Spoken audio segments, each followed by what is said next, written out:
The parents of a young boy in a private school were at their wits' end about what to do with their child. He was not performing well in school. He was failing in all the subjects, and no amount of coercion, rewards, or gifts could effect any change. They consulted many of their friends and relatives. They took the child to psychologists and academicians, but to no avail.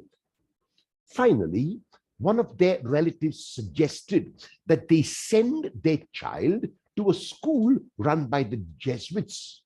Since they had tried every other means, and since they did not think that their child could get any worse, they enrolled him in the local school run by the Jesuits.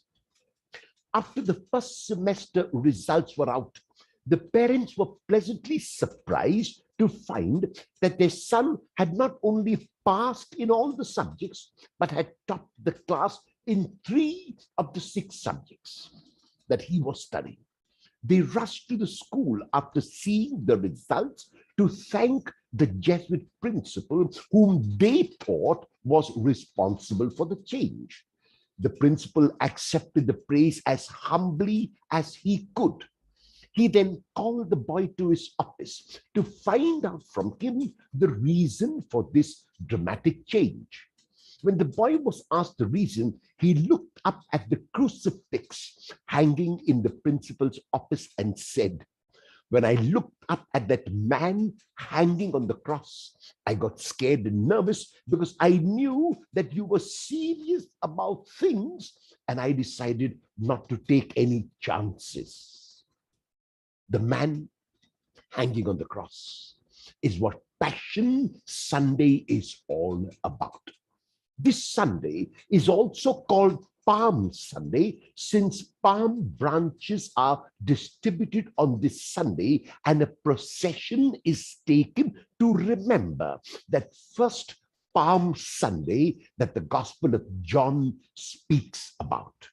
However, the focus on this Sunday is on betrayal, is on arrest, is on suffering and the crucifixion of Jesus, rather than on his triumphal entry into Jerusalem just before his death.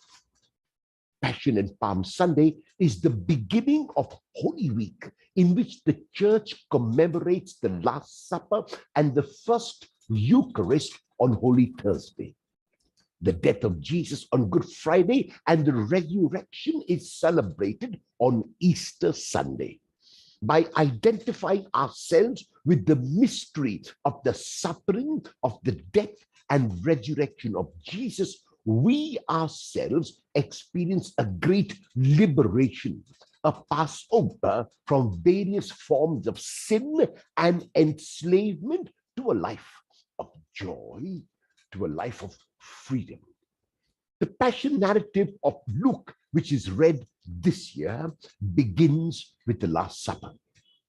During the meal, 3 significant events take place, all of which are connected with what happens in the rest of the story. The first is the prediction of betrayal by Judas. The second is the teaching on greatness. And the third is the prediction of the denial of Peter. With regard to the betrayal, it must be remembered that being a participant at the Last Supper will not protect one or absolve one from the act of treachery. Judas must accept responsibility for his action. This is therefore true for all those disciples who think that they are greater than others, and for Peter, who vehemently denies that he will deny. The followers must accept responsibility for their failings. These acts are the exact opposite of the attitude of Jesus, of service, of fidelity, which are so powerfully brought out in the story. Jesus was able to have these attitudes because of his being in constant touch with God. And even now, in this hour of crisis, he turns first, not to humans, not to his disciples, not to his companions for consolation, but he turns to God.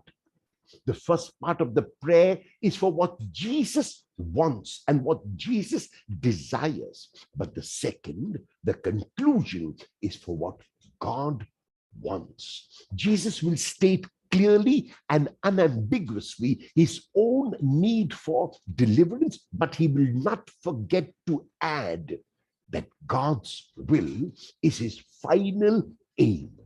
On the surface level, it might have seemed more conducive to be delivered from trial and tribulation, to be delivered from the cross and delivered from ignominy, shame, and death. However, at the deeper level, it was infinitely better that Jesus embraced the cross in order to gain victory over death and to be born to a new way of life.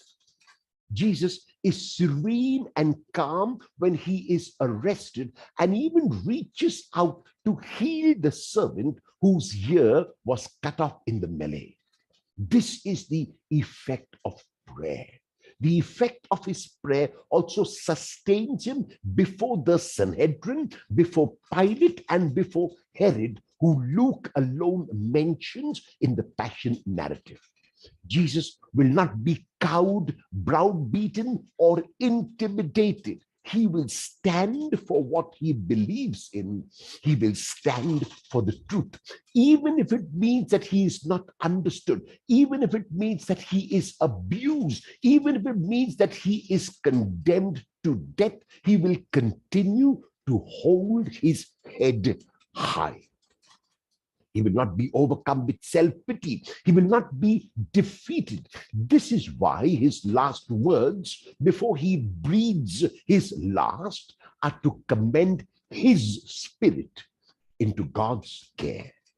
The veil of the temple being torn in two, the centurion proclaiming the innocence of Jesus, and people going to their homes beating their breasts are all occurrences which point to the fact that true worship is no longer in a temple, in a church, in what we call a place of worship, but true worship is on the cross. They point to the fact that in death is victory, and that only in dying is there a possibility of new life. They point to the fact that the man who hangs on the cross is not someone of whom we should be scared. They point to the fact that the cross is no longer a symbol of fear or defeat, but a symbol of victory, a symbol of love. It is in the cross that Jesus finally expresses all that he lived out through his life.